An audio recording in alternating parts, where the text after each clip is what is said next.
Hilabet y queremos presentar el día de hoy un nuevo taller. Se llama Reinterpretación Paulina del rol de la mujer. ¿Por qué lo llamamos reinterpretación paulina?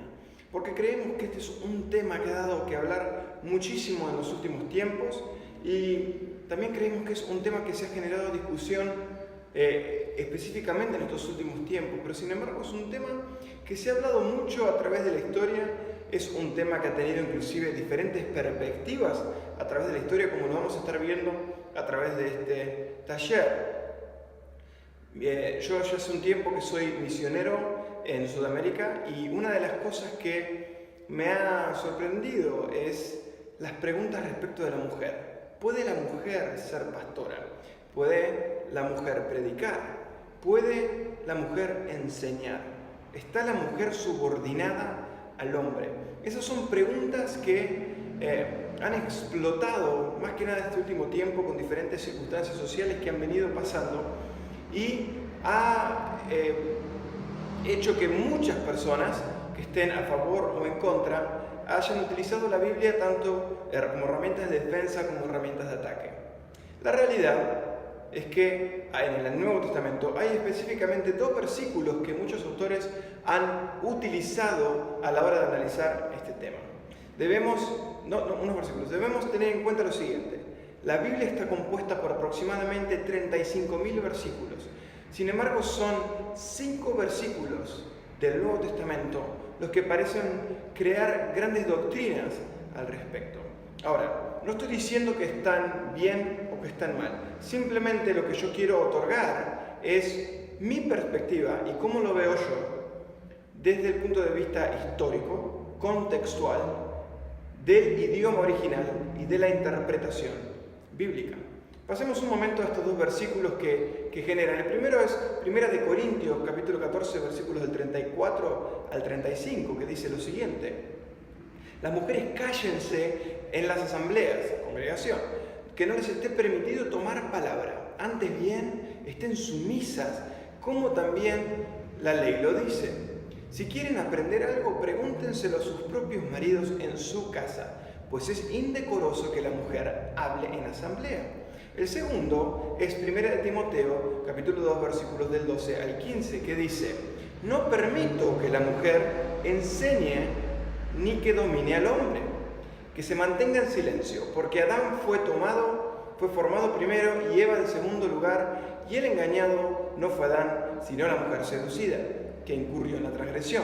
Con todo esto, ella se salvará por su maternidad, mientras persevere con modestia en la fe, en la caridad y en la santidad.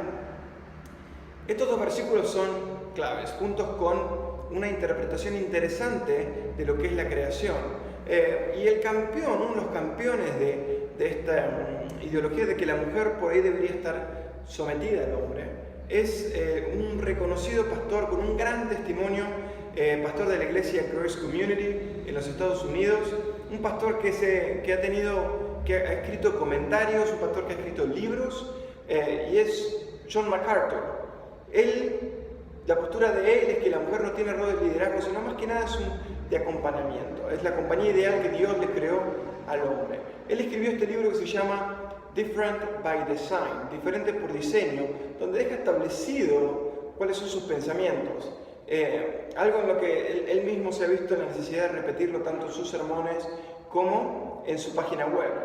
Junto con este taller le vamos a estar otorgando un material que escribí utilizando muchos autores, investigando diferentes contextos culturales e históricos, donde cada uno de los puntos que yo les muestro tienen una fuente a la cual pueden ir para comprobar su veracidad. En el caso de John MacArthur, estos son los siguientes puntos que pude sacar de su libro, de su página web y de algunos sermones. Él dice que los verbos utilizados por Pablo en estos versículos que leímos están escritos en presente. Por lo tanto, deben seguir siendo aplicados porque fueron dados al apóstol por medio del Espíritu Santo. Él también dice que aunque las mujeres querían y quieren enseñar, no se les está permitido, así como tampoco tomar un rol de autoridad. Él utiliza Génesis capítulo 3, versículos del 15 al 16, para decir que lo que la mujer está padeciendo ahora es parte de la maldición y que el hombre debe enseñorearse de ella porque en Génesis así se lo establece. También afirma que Pablo, algo muy interesante, las afirmaciones de Pablo solo deben ser utilizadas dentro del contexto de adoración en la institución religiosa y no en los espacios públicos. Él agrega que Adán fue creado primero y Eva segunda, y por lo tanto no es un tema cultural, la dominación de la mujer, sino que es un tema de orden de la creación. El hombre primero, la mujer segunda. También entender el tema de que dice él que Adán no cayó primero, sino que fue la mujer. Y esa es la prueba de que la mujer no tiene la capacidad para liderar, que fue engañada por el enemigo. Y la falla que cometió el hombre fue no poder protegerla. Él, por diseño, es el líder de la mujer. Y el problema no es como lideran, dice MacArthur, sino que el problema tampoco es como enseñan. El problema es que fue así diseñado por Dios. Él comenta en uno de sus sermones. El motivo por el que me vi en necesidad de explayarme un poco más en MacArthur, más que en otros autores, como por ejemplo el pastor Miguel Núñez o el pastor Sugel Michelén, de los cuales también pueden encontrar sermones e ideas al respecto, que también son reconocidos y cientos de miles de personas han mirado sus videos a través de YouTube, especialmente sobre este tema.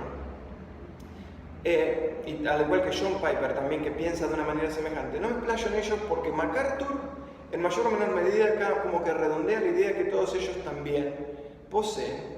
Y es una manera de interpretar las escrituras literal, una manera de tomar la escritura, algo que fue escrito hace 2000 años, y aplicarlo hoy. Pero por favor, sigan hasta el final la idea que estoy planteando. Porque todas estas ideas basadas en Génesis, y especialmente los versículos de Corintios y de Timoteo, se usan para afirmar la opinión.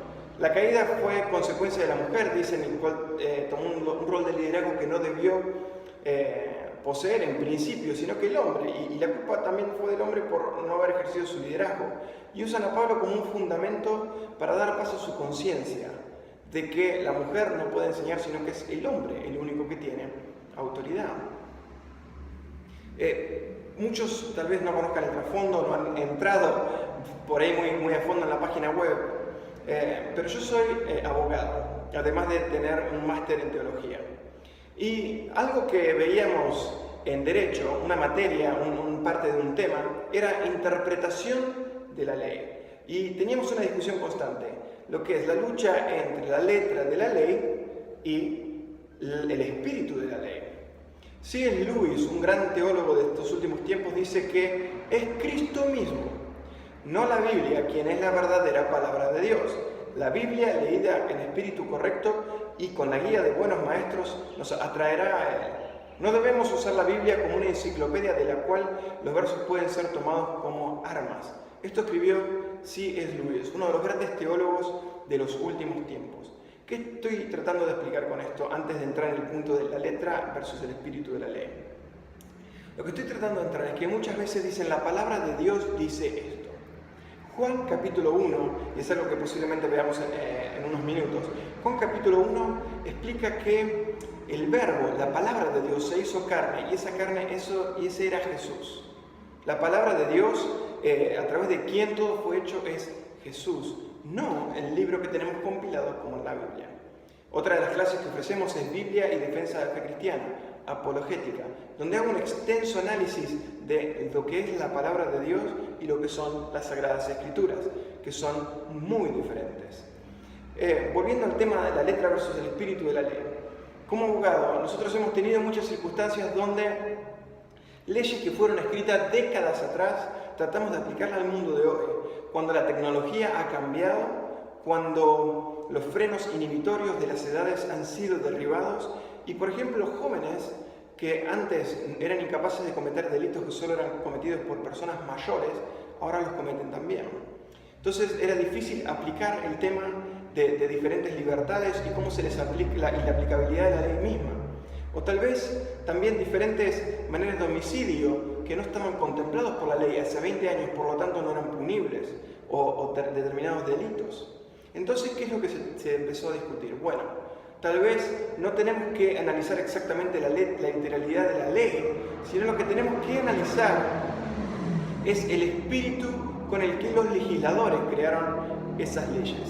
Entonces yo pienso que eso es algo que también se le aplica hoy en día a las Escrituras. Nosotros no podemos hacer lo que dice MacArthur, de que la ley fue escrita está escrito en tiempo presente y por lo tanto puede ser aplicado hoy, sino que también tenemos que entender de que fue escrita en otro país y en otro contexto cultural. Lo que Pablo está escribiendo fue escrito hace más de 2000 años, fue escrito en no solamente otro país, sino otra cultura y otro tiempo totalmente diferente. Entonces no podemos aplicarlo hoy. A lo que voy, no podemos aplicar literalmente lo que dice la Escritura, sino que tenemos que entender con qué espíritu fue escrito el mismo. La realidad es que tanto los escritores, si bien yo considero que las Escrituras fueron inspiradas por Dios, también fueron escritas, estas personas fueron inspiradas, eran personas que vivían en un contexto bajo una presión social diferente y estaban tratando de escribir esa carta a un grupo de personas determinadas que no éramos nosotros hoy en día. Ahora sí, podemos decir, bueno, Federico, te está yendo de la Biblia, porque ¿dónde encontramos un fundamento semejante donde hay que analizar el espíritu de la ley y no la letra de la ley? Bueno, Jesús mismo taclea este tema. Jesús dice en Mateo, fíjense, lean conmigo Mateo capítulos 12, versículos del 1 al 14. Dice la Escritura, en aquel tiempo Jesús cruzaba en un sábado por los sembrados. Sus discípulos sintieron hambre y se pusieron a arrancar espigas y a comerlas. Al verlo, los fariseos dijeron, mira, tus discípulos hacen lo que no es lícito hacer en sábado. Todos estamos de acuerdo de que la ley decía que en sábado no se debe trabajar. Es más, si vemos el ejemplo en el Antiguo Testamento, tenían que compilar comida el día anterior para no trabajar el sábado. Pero continúa Jesús y les dice, pero les dijo, ¿no han leído lo que hizo David cuando sintió hambre, él y los que lo acompañaban? ¿Cómo entró en la casa de Dios y comieron los panes de la presencia, que no le era lícito comer a él ni a sus compañeros, sino solo a los sacerdotes? ¿Tampoco han leído en la ley que en un día sábado los sacerdotes en el templo quebrantaron el sábado sin incurrir en culpa? Pues yo les digo que aquí hay alguien mayor que el templo, dijo Jesús. Si hubieran comprendido lo que significaba misericordia quiero y no sacrificio, no condenarían a los que no tienen culpa. Porque el Hijo del Hombre es Señor del sábado. Y continúa la historia. Se fue de allí y entró en una sinagoga. Había allí un hombre que tenía una mano seca. Y le preguntaron si era lícito curar en sábado para poder acusarlo. Entonces Jesús les hizo una pregunta simple. ¿Quién de ustedes que tenga una sola oveja, si ésta cae en un hoyo en sábado, no la agarra y la saca? Pues cuánto más vale un hombre que una oveja. Por lo tanto es lícito hacer bien en sábado. Entonces dice al hombre, extiende tu mano. Él la extendió y quedó restablecida, sana como la otra. Pero los fariseos, en cuanto salieron, se confabularon contra él para eliminarlo. Vemos aquí un ejemplo claro de los que tienen en alta estima la ley y el caso de Jesús, que en realidad lo que analiza es el espíritu con el que esta ley fue escrita, con el que Dios se la comunicó. No solo Jesús, sino también David, miles de años atrás. Incluso dice, los sacerdotes quebraron, eso sin haber incurrido en culpa. Está más claro que nada que hay reglamentos que requieren una interpretación profunda que lo que la literalidad misma nos da. Si dentro de las Escrituras vemos ya esta tensión entre la letra y el espíritu de la ley, ¿no podemos acaso también nosotros ver una tensión entre la Biblia y el contexto en el cual vivimos? Un gran teólogo del Nuevo Testamento que dedicó su vida a estudiarlo, se llama Richard Hayes. Él dice lo siguiente: la Biblia es una compilación de escritos dirigidos a seres humanos reales que vivían en situaciones particulares a través de diferentes siglos. No es un libro eterno de verdades espirituales, sino que contiene el testimonio de muchos testigos de cómo Dios ha obrado y ha hablado a personas en momentos específicos de necesidad. Él habla de la Biblia como una compilación de escritos dirigidos a seres humanos, pero no habla de la Biblia como la palabra de Dios. Sí, la Biblia nos comenta sobre momentos en que profetas recibieron palabra de Dios, pero él aclara que contiene el testimonio de muchos testigos de cómo Dios ha obrado en momentos particulares y siglos diferentes. El tiempo en el que estos pasajes fueron usados para fomentar la dominación masculina sobre la femenina, eran diferentes. La iglesia como la conocemos hoy no es la misma que la iglesia que experimentó Pablo, no es ni siquiera la misma iglesia la que experimentó Pablo que la iglesia que apareció en el siglo III. Y no es ni siquiera lo mismo que el contexto de Israel. No es lo mismo lo que se vivió antes que lo que vivimos hoy como cristianos. No podemos copiar y pegar cosas que fueron escritas y establecidas como normas en un momento y en un siglo totalmente diferente al de hoy, específicamente 2000 años atrás. Algo que Martín Lutero decía es que la medicina hace enfermos, la matemática hace tristes y la teología genera pecadores. Un tiempo atrás tuve una oportunidad única de escuchar una conferencia que estaba dando la doctora Amy Jill Levine. Esta es una profesora del Nuevo Testamento, se especializa en el Nuevo Testamento, estudios judíos, contexto del judío del Nuevo Testamento y el conocimiento histórico necesario para poder entender con claridad y sensibilidad las Escrituras. Lo interesante es que la doctora Levine, que enseña en la Universidad de Vanderbilt, es judía. Ella no es cristiana, ella no considera a Jesús su Mesías, pero ella ha dedicado su vida, ella considera que los cambios que ha venido a generar Jesús eran ideales para el momento histórico. Pero ella habla de que Jesús no era tan progresista como nos gustaría ver. Ella dice una frase que es genial, y por favor presten atención. Ella dice, la ausencia de evidencia no es evidencia de la ausencia. De nuevo, la ausencia de evidencia no es evidencia de la ausencia. Ella dice que el texto no diga que las mujeres no estaban ahí, no significa que no estuvieron ahí. El problema que nos trae la falta de información es tratar de crear un argumento histórico sobre el rol de la mujer, y es que es compilado de la Biblia y unas escrituras que no dicen mucho sobre la mujer y dicen prácticamente nada sobre sus roles. Pero el hecho de que las escrituras no digan tanto sobre ellas, ¿significa que ellas no estuvieron ahí? Al no tener esos roles de mujeres explicados en la Biblia, uno tiene una expectativa baja sobre la manera en que el judaísmo del primer siglo miraba a la mujer. Y por lo tanto, cada interacción que se encuentra de Jesús con una mujer se ve como progresista. Si bien Jesús era progresista, él en realidad no estaba haciendo nada diferente que lo que su contexto histórico reflejaba. Esta idea de creer que él era completamente progresista es un poco errónea y también problemática, especialmente porque crea la idea de que las mujeres judías no son empoderadas. El Nuevo Testamento es claro sobre las mujeres estando en la sinagoga, es claro de que iban al templo, de que tenían libertad para viajar, de que eran dueñas de propiedades e incluso de que usaban parte de sus ingresos para alojar y apoyar financieramente a los emisarios del Evangelio. De eso no hay confusión alguna. Incluso fuera de la Biblia misma podemos encontrar escritos judíos que validan el rol de la mujer y que esta normativa misógina no tiene bases nada dentro del contexto judío del primer siglo. La mujer judía podía hablar públicamente, podía poseer roles de liderazgo en la comunidad, al igual que en la sinagoga.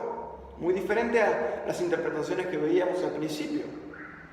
Las ideas presentadas por esta doctora fueron reveladoras, porque también me llevó a pensar que sus interpretaciones por ahí eran consecuencias del liberalismo que el mundo vive hoy. Pero para mi sorpresa habían muchos teólogos contemporáneos que apoyan sus ideas. No solamente contemporáneos, sino en el año 1859 había una mujer llamada Phoebe Palmer. Phoebe Palmer era conocida como la madre del movimiento de la santidad. Era una conocida evangelista y codirectora de un periódico que se llamaba Guide to Holiness, Guía a la Santidad. Y ella realizó un escrito que se llamaba Las lenguas de fuego de las hijas del Señor. Phoebe hace un análisis extensivo del rol de las mujeres en el Nuevo Testamento y cómo los líderes de la iglesia del primer siglo las habían visto y analizado y cómo fue afectada por el machismo de la iglesia a través de los siglos. En cada exposición y conferencia ella denunciaba los siguientes puntos. Estamos hablando de más de 100 años atrás. Esta persona, Phoebe Palmer, escribía lo siguiente. Ella decía que había un problema de traducción respecto del lenguaje inclusivo que no podía ser pasado por alto. Anticipaba críticas de la iglesia por su interpretación sobre las mujeres en la escritura. Ella estableció las bases sobre las cuales ella consideraba que las mujeres podían haber ocupado incluso un rol de obispas, líderes a nivel regional dentro del Nuevo Testamento, algo que vamos a ver en unos momentos. También consideró que aquellos versículos bíblicos que limitan a la mujer en el área de enseñanza estaban directamente conectados con mujeres que querían usurpar el poder, no con las mujeres en general, sino solamente que aquellas que querían hacer un cierto golpe de estado dentro de la institución. Ella anticipaba estas represiones sociales y llamaba a la represión de la mujer como un proceso de crucifixión hacia ellas. Ella consideraba que las persecuciones a la mujer eran actos específicos del enemigo por un malentendido de la perspectiva teológica y llamaba al arrepentimiento al igual que al juicio divino sobre la iglesia. Ella fue entre las primeras mujeres que interpretó y estudió a la mujer desde la perspectiva patrística, los padres de la iglesia. Ella fuertemente desarmaba argumentos racionales y sospechosos que provocaban en el fuerte machismo una gran dominación sobre la mujer. Criticaba de cómo la mujer no había sido empoderada por la iglesia y clamaba por la resurrección de los dones de las mujeres. Los tiempos no han cambiado. El discurso de la perspectiva feminista puede que varíe hoy en día. El feminismo no presenta el mayor reto espiritual, representa el mayor reto espiritual de nuestro tiempo, porque implica un compromiso de igualdad y dignidad y plena humanidad de todos los seres humanos. Y es una oportunidad para encontrar caminos de mayor fidelidad hacia el Evangelio de Jesús.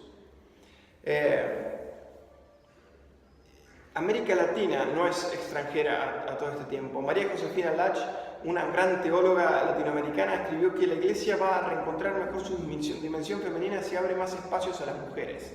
Esto ayudará a potenciar su misión en nuestro mundo posmoderno y la fidelidad al Espíritu Santo, que es más o menos lo que hablaba Phoebe Palmer. Continúa María Josefina, dice: las mujeres, espacio de salvación, pueden equilibrar la misión integral de la Iglesia. Las mujeres han tenido una gran participación tanto en el ministerio de Jesús como en el trabajo de Pablo, algo que vamos a analizar en este momento. Por eso es que aclaraba al principio de que no podemos dejar que algunos versículos, 5 específicamente, generen una destrucción total de lo que 35.000 dicen. El problema es que esta participación de la mujer fue eliminándose paulatinamente, que es lo que decía Phoebe Palmer. Ella hablaba de que en el principio la mujer tenía un rol, pero con los siglos fue siendo opacada. Desde finales del siglo I se fue silenciando poco a poco como iguales. Y este no fue el único cambio.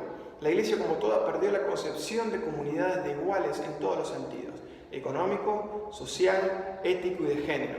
La jerarquización y el acomodo a las estructuras de la sociedad imperial romana fueron apareciendo mientras disminuía radicalmente la crítica profética que Jesús hacía, al igual que la misma que Pablo también predicaba respecto de los males de la opresión. ¿Por qué hablo de que en el principio la mujer tenía un rol diferente? Inclusive Phoebe Palmer hablaba de que las mujeres podían tener rol de obispas. Fíjense esto, esta historia del siglo III, donde había un obispo llamado Cesarea Firmiliano, y él menciona en sus escritos una mujer en Capadocia que celebraba la cena del Señor. Eran tiempos de persecución y ella valientemente reunió a los cristianos y en celebración incluyó la Eucaristía y cena del Señor. El obispo, asombrado, dijo que lo que ella hizo era excelente. En el siglo V, estamos hablando 500 años después de Jesús, se condenó a un obispo por ordenar mujeres como sacerdotes. Parece que la ordenación de la mujer era un fenómeno generalizado.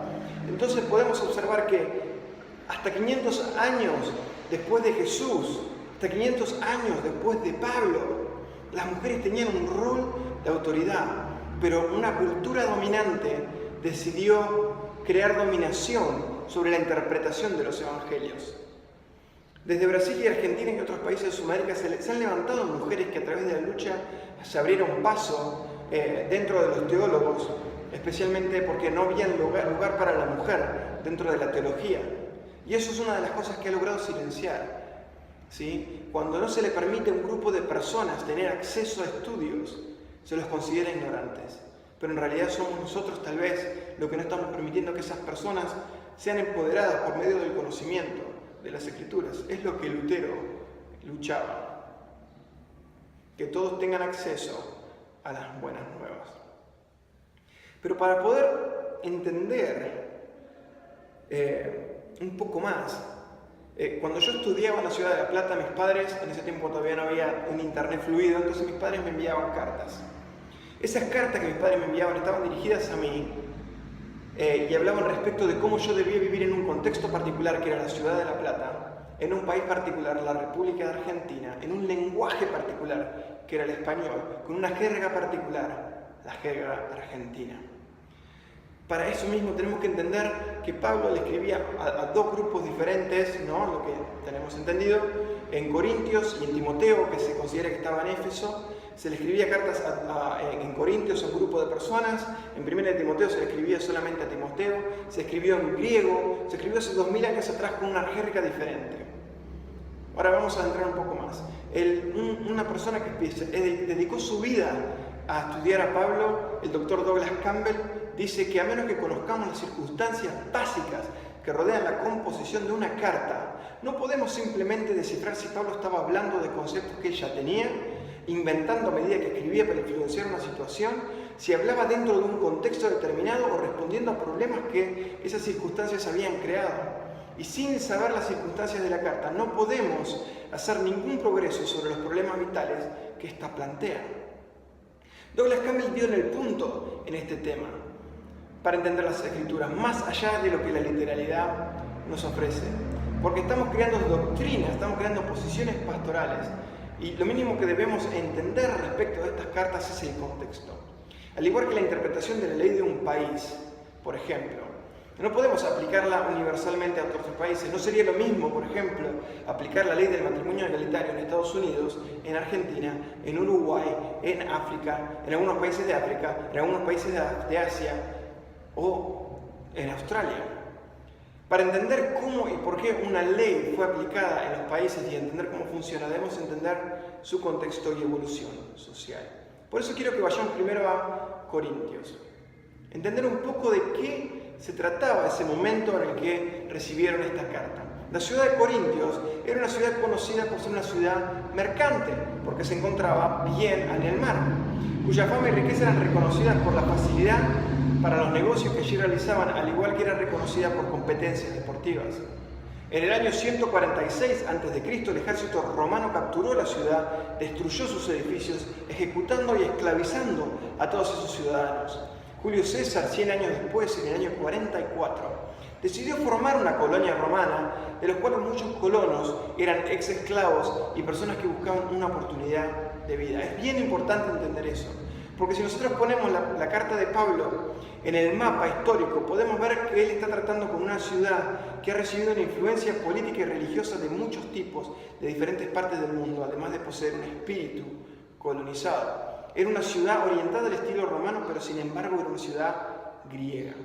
Era una ciudad con un puerto que era conocida por su reputación con la promiscuidad, así como una ciudad con una vida pagana muy activa. La ciudad poseía magníficas estatuas de dioses y de diosas de lugares públicos, incluyendo una gran estatua de Atena en el medio del mercado central. No había nada inusual al respecto, ya que al ser una ciudad greco-romana, templos y santuarios eran normales. Pero respecto del tema que nos atañe, y la exhortación de Pablo respecto de las mujeres y su libertad en la iglesia, Antoinette Wire escribe en su libro Las profetas de Corintios que el rol de autoridad que las mujeres poseían como sacerdotas en los templos paganos y que trataban de tener eran mujeres que trataban de tener ese mismo espacio ya convertidas dentro del cristianismo y traían sus rituales y prácticas paganas. Pablo se estaba viendo en la situación en la que debía realizar una total reconstrucción social. Corintios era una ciudad que permitía que personas que no venían de alta clase social puedan crecer en estatus y tener autoridad, tanto ex-esclavos así como mujeres, algo no muy común en sectores en Grecia y en Roma. Por eso se cree que Pablo se vio la necesidad de aclarar que en la iglesia la mujer debe estar sujeta, ya que en la vida social de la ciudad tenían una posibilidad de tener posiciones de poder, para las cuales eran estilos de vida que no estaban correlacionados con el estilo de vida que esta nueva iglesia estaba tratando de propagar. Tenemos que entender que Corintios no era una ciudad judía, por lo tanto no tenía toda la tradición judía de trasfondo para entender cómo el pueblo de Dios debía actuar. El siguiente contexto que quiero dar es sobre Timoteo, y esto es un poco más complejo. Tenemos dos tipos de cartas con autoridad paulina. Tenemos las cartas que son totalmente reconocidas como cartas paulinas, y tenemos las que son conocidas como pseudo-paulinas o deutero-paulinas, que son cartas que le han atribuido a Pablo, pero que no necesariamente él ha escrito. ¿Sí? Primera de Timoteo entra dentro de esas cartas pastorales, que fueron en principio atribuidas a Pablo por sus títulos, nombres a quienes fueron dirigidas, la conexión histórica con el apóstol y el libro de Hechos.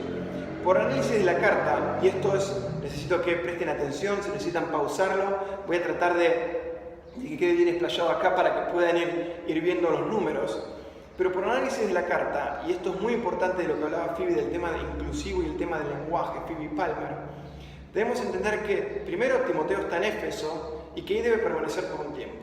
Esto está en capítulo 1, versículo 3. Y que Pablo está en Macedonia, en capítulo 1, versículo 3 también. Y tal vez esta carta tendría relación en cierta forma con 1 Corintios 16, donde el escritor hace planes para viajar a Macedonia, como explica en versículo 5, y cual también anticipa el retorno de Timoteo a Éfeso, en versículo 11, aunque es una teoría hipotética. El tema de las cartas pastorales es el siguiente: el estilo griego en el que fueron escritas son diferentes al resto de las cartas paulinas, las cuales incluyen Colosenses y Éfeso. Las cartas pastorales tienen un vocabulario de 900 palabras. Estoy hablando de las cartas que son conocidas como deuteropaulinas. Estas 900 palabras, de las cuales quedarían 848 si quitamos los nombres propios, de estas 848 palabras, 306 de esas palabras no se pueden encontrar en el vocabulario de las cartas que sin duda alguna son paulinas. Comparando con más detalle, 177 de todas estas palabras ni siquiera son encontradas en 2 de Corintios, la cual es una de las cartas más extensas. 175 palabras no son halladas en ninguna parte del Nuevo Testamento fuera de estas cartas. Y 211 de estas palabras eran solamente comunes al siglo II después del cristianismo, que es mucho tiempo después de que Pablo.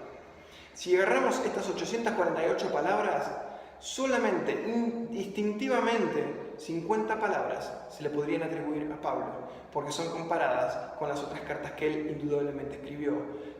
Lenguaje, contexto y el tiempo en el que las jergas. ¿Por qué es importante el tema de las jergas y hablar del segundo siglo? Mis papás y yo nos llevamos 40 años de edad. Sin embargo, la manera en que ellos hablan es muy diferente a la mía. Si ellos escriben una carta diciendo que soy yo, aquellos que han visto cartas que yo he escrito pueden decir: esta carta no la escribió Fede. Aunque puede reflejar un poco los pensamientos de Fede, no fue Fede, porque estas palabras por ahí son muy antiguas. O si yo escribo unas en nombre de mis padres, podrían decir: bueno, esto no lo escribió una persona que actualmente tiene 70 años, porque usa jergas de una persona que tiene 30. Establecer quién escribió Timoteo es bien importante, especialmente cuando hablamos de autoridad paulina, ya que una de las teorías para interpretar el versículo de Corintios es que habla de transcripciones que no fueron hechas por Pablo originalmente y que han sido agregadas. Al tener en claro que la carta de Timoteo no fue realizada por Pablo, podríamos descartar una línea de pensamiento que une estos versículos, las cuales son las bases para reducir a la teoría de la mujer. ¿Qué quiero decir con esto? Si nosotros decimos que Primera de Timoteo fue sin duda alguna escrita por Pablo y Primera de Corintios fue sin duda alguna escrita por Pablo, entonces tenemos una línea de pensamiento donde en las dos Pablo reduce a la mujer.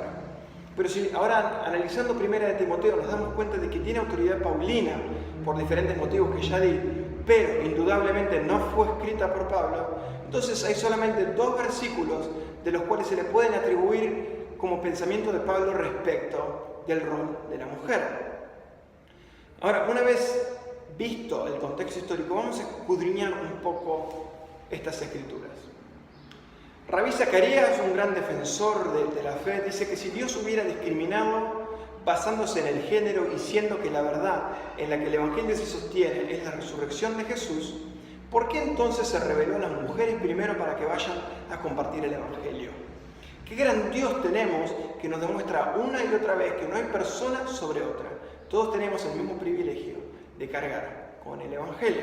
La pregunta que ha venido tomando forma en el transcurso de estas palabras es: ¿qué rol tenían las mujeres en la organización social y vida de adoración en el tiempo de las iglesias paulinas? ¿Refleja lo que la carta dice, el rol que las mujeres tenían en la sociedad paulina?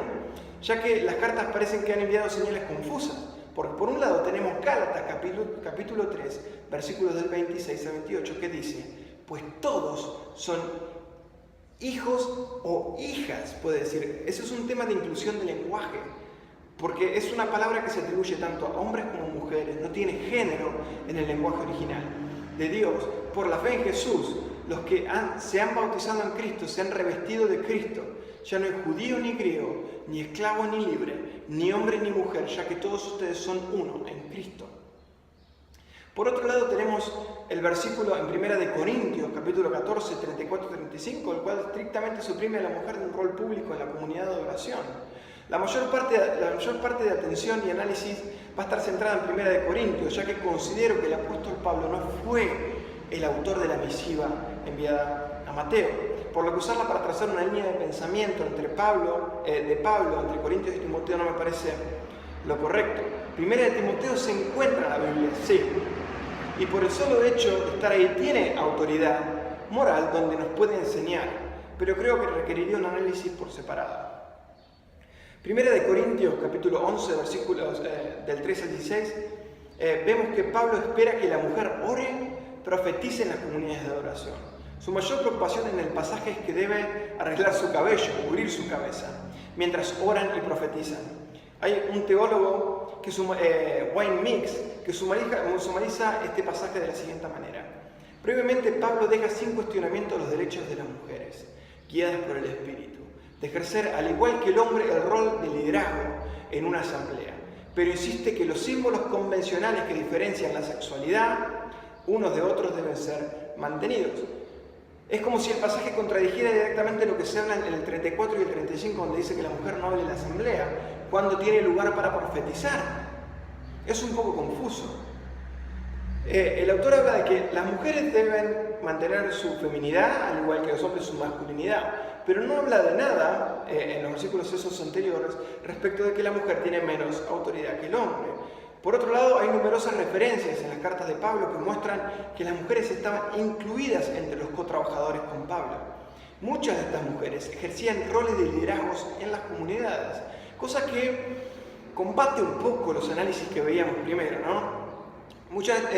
Por ejemplo, Pablo describe a Febe como una diaconisa. Él usa la palabra diáconos de la iglesia de Cesarea en Romanos 16:1.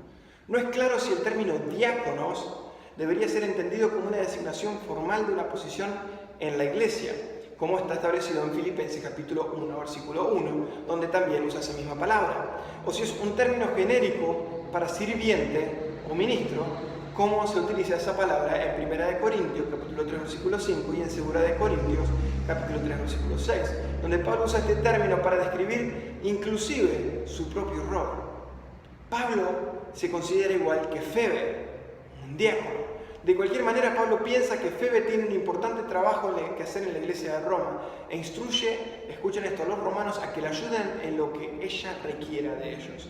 Lo que significa que Pablo le dio autoridad sobre los cristianos, todos los cristianos de la iglesia de Roma, agregando que ella ha sido protectora, próstatis, de muchos, incluso de él mismo, en Romanos capítulo 16, versículo 2. El término próstatis literalmente significa él o la que está delante de él. Puede ser un término de autoridad. Puede ser usado como aquella que lidera o preside un grupo. Aquí probablemente tenga más el enfoque de protectora o benefactora, pero es un término que denota autoridad.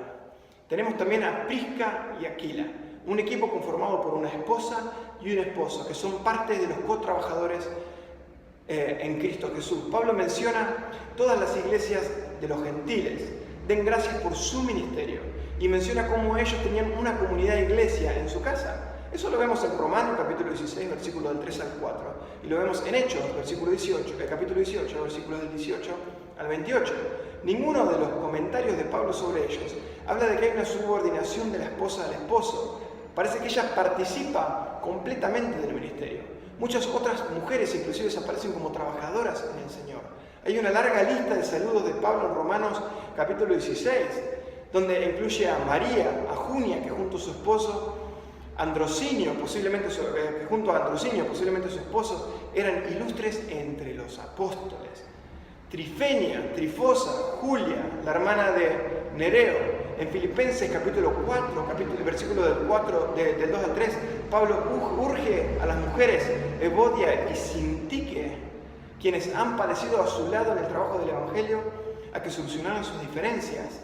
Aunque Pablo no específicamente habla de que sean líderes, el hecho de que las nombran en las cartas habla de la importancia que ellas tenían en la comunidad. No podemos dejar pasar eso porque unos versículos nos dicen algo. Estas mujeres tenían un rol importante dentro de la vida ministerial de Pablo y dentro de la propagación del Evangelio de Jesucristo en el primer siglo. Hay una cantidad de evidencia que sugiere que las mujeres tenían un rol importante en estas comunidades paulinas, incluyendo ser parte del equipo apostólico de misiones. Estas comunidades bíblicas, las mujeres disfrutaban de gran libertad y dignidad que no podían haber experimentado en la sociedad greco-romana, sino dentro de la fraternidad cristiana. Ahora, con todo este análisis, ¿cómo debemos entender el silencio que fuerza 1 Corintios, capítulo 14, versículos del 34 al 35? En el libro La visión moral del Nuevo Testamento, el Dr. Hayes resume 4 diferentes posturas de diferentes académicos recopiladas a través de la historia respecto de qué está pasando con estos versículos. El pasaje, uno de los puntos, dice que no prohíbe a la mujer el ejercicio de liderazgo y hablar en manera edificativa en la comunidad, sino que lo que prohíbe son interrupciones innecesarias. Tal vez las mujeres en su nueva forma de libertad interrumpían con preguntas, versículo 35, por eso dice que hablen con sus esposos, sobre el tiempo de adoración y el tema de órdenes. Entonces el llamado de atención no es una regla general, sino una directiva pastoral para una comunidad específica. Esta explicación tiene sentido en el verso 35, pero ¿qué pasa con el verso 34? Donde dice que deben estar subordinadas como lo establece la ley. Entonces esta primera interpretación no parece alinearse. Otra segunda interpretación dice que Pablo solo se refiere a las mujeres casadas, mientras que las solteras tendrían el permiso de orar y profetizar sin problema, como habla 1 Corintios capítulo 11. Esta interpretación resolvería el problema, pero también crea un conflicto con el hecho de que en 1 Corintios capítulo 11, versículo del 13 al 16, no dice nada de que las mujeres casadas no puedan hablar. Y también va en contra de la evidencia de que las mujeres casadas como Prisca y Junia tenían rol de liderazgo en la comunidad paulina. Se empiezan a ver como contradicciones dentro de la misma escritura respecto de estos temas. Entonces vamos a una tercera interpretación. Este pasaje, dice esta interpretación, es una interpolación. ¿Qué significa? Significa que estos versículos no fueron escritos por Pablo, sino que agregados en esta carta tiempo después por un escritor o un editor como el autor de las cartas pastorales de Timoteo, que no fue Pablo, sino que fue otra persona tomándose la autoridad de Pablo. Esta teoría tiene el apoyo de antiguos manuscritos que colocan versos 34 y 35 al final de la carta y no entre 33 y 36. Estos versos parecen intrusivos en la discusión que Pablo armó respecto de los dones proféticos. Si estos versos 34 y 35, por ejemplo, son quitados, el pasaje podría leerse claramente. Es difícil imaginar que Pablo pensara que es vergonzoso que la mujer hable en la asamblea, ya que en 1 Corintios, capítulo 11, versículos del 3 al 16, parece alentarlas a que hablen. La realidad es que no hay prueba suficiente ahora que haga que esta teoría huele de que Pablo no escribió estos versículos. Hay escritos antiguos, pero no hay muchos que verifiquen este pensamiento. Se cree que si en el caso de que esta teoría pueda ser la más adecuada, estos versículos fueron agregados tempranamente y ya no hay pruebas de los mismos. Anthony Edward, como ya hemos hablado variamente, rechaza esta teoría de la interpretación. Él establece una cuarta teoría. Y él comenta que el pasaje de 1 Corintios es el objetivo y el clímax de la carta. Pablo no fomenta la profecía hecha por la mujer, sino que lo que quiere hacer es restringir la ropa y el comportamiento de los profetas. Déjalo ahí.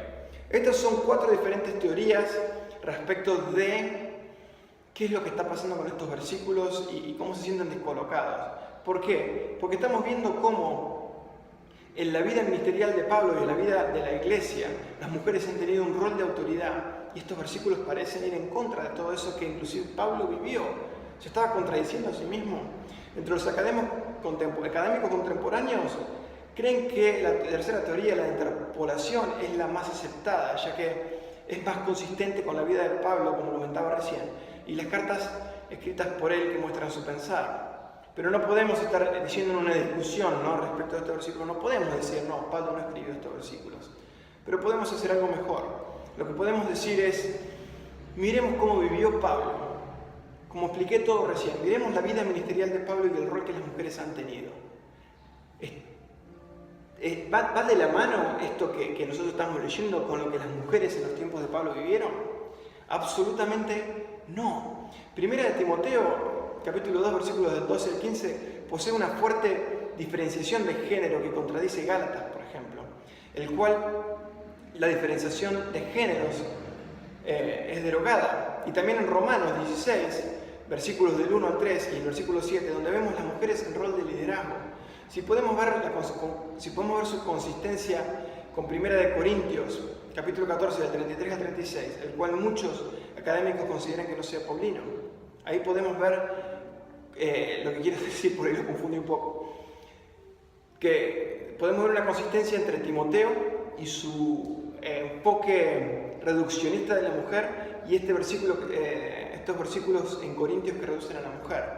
Pero si podemos ver que estos están correlacionados y entendemos que Pablo no escribió a Timoteo, entonces podemos entender que tal vez Pablo no escribió estos versículos. Pero es una manera de apoyar esta teoría que es un poco más complicada. Está bien, esta visión solo se ha visto dentro de círculos judíos. Por ejemplo, para el autor, Adán entregó su vida en el Edén por culpa de la mujer engañada. Solo por medio de la mujer dando a luz se podrá encontrar redención y salvación. Es lo que dice Génesis y es una de las cosas que dice MacArthur.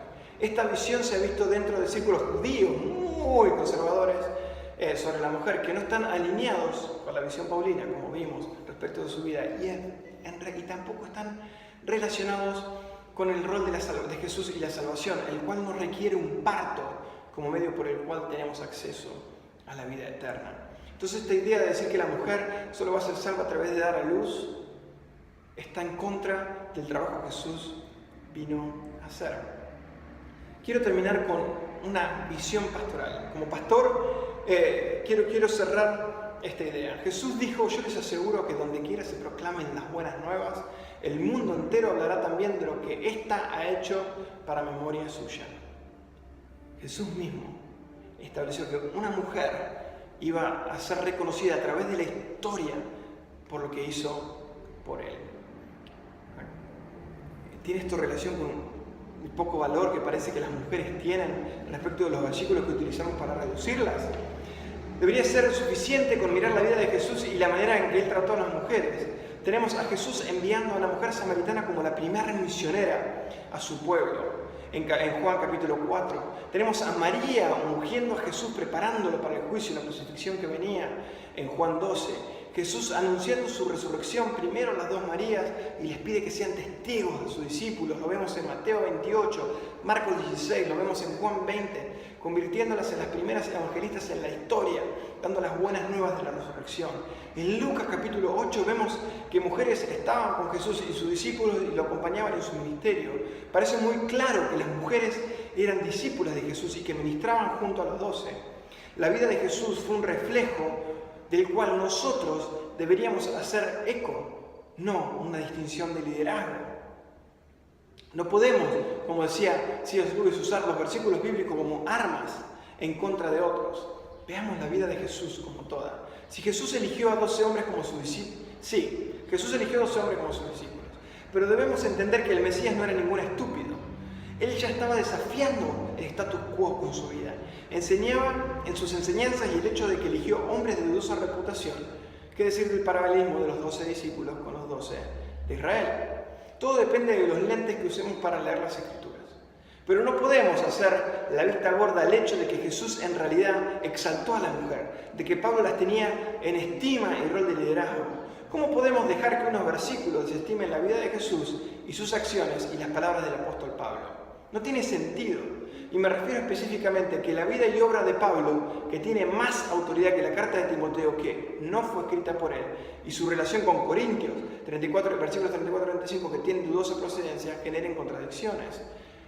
Debo abrazar la idea, yo creo que deberíamos abrazar las palabras de Pablo, escritas en Gálatas, capítulo 3, versículos del 26 al 28, donde dice que todos somos hijas e hijos de Dios por la fe en Cristo Jesús, los cuales han sido bautizados y se han revestido de Cristo. Ya no es judío, ni griego, ni esclavo, ni libre, ni hombre, ni mujer, y que todos ustedes son uno en Cristo Jesús. Entendiendo que Jesús vino a hacer las cosas nuevas, incluye que cualquier maldición que se haya puesto en la mujer fue redimida por Él, al igual que el hombre también fue redimido. Como fue el caso de la mujer que se casó con 7 hermanos, quedó claro que ninguno de ellos era dueño de ella. Si en Cristo Jesús somos todos nuevas criaturas, Jesús no las distinguió en el ministerio, tampoco lo hizo el apóstol Pablo. Debemos reconocer que las mujeres han encontrado y defienden su lugar en la iglesia y en sus ministerios, no sin luchas ni dolor, y que no debe ser una concesión, sino un logro de un proceso irreversible. Para esto debe haber un cambio de mentalidad. El hombre debe bajar de su lugar de privilegio, haciendo así una restitución a una posición que por mucho tiempo se le fue negada a la mujer. Y como dijo Phoebe Palmer, estas persecuciones a la mujer son actos del enemigo creados por un malentendido en la perspectiva teológica, y la iglesia se debe al arrepentimiento. 35.000 versículos en la Escritura, menos de 10 son los versículos que reducen a la mujer. La vida de Jesús ha exaltado a la mujer, le ha dado el rol de primeras evangelistas hacia el mundo, ha generado a la primera misionera antes que hombres. Jesús se reveló a ellas. Pablo inclusive las exalta en sus cartas y les ha dado el rol de autoridad sobre muchos cristianos. ¿Cuál es la perspectiva paulina del rol de la mujer? ¿Que debe ser reducida? ¿O tal vez es simplemente una falla de interpretación basada en nuestro contexto histórico y nuestro deseo de mantenernos en el rol de autoridad?